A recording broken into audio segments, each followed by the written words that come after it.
চাচ্ছি 8 নং গণপুর ইউনিয়নে যতটা ওয়ার্ড আছে ওয়ার্ডে প্রত্যেকটাতে কমিটি গঠন করে আমাদের সাথে রেখে যাতে কোনো ধরনের কাজ করা।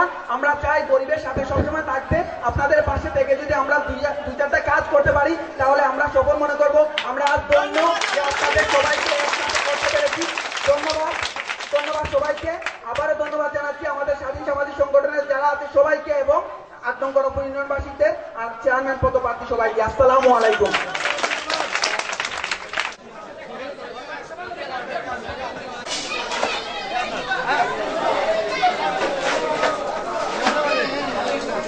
Ghiền Mì Gõ để không bỏ lỡ những video hấp dẫn.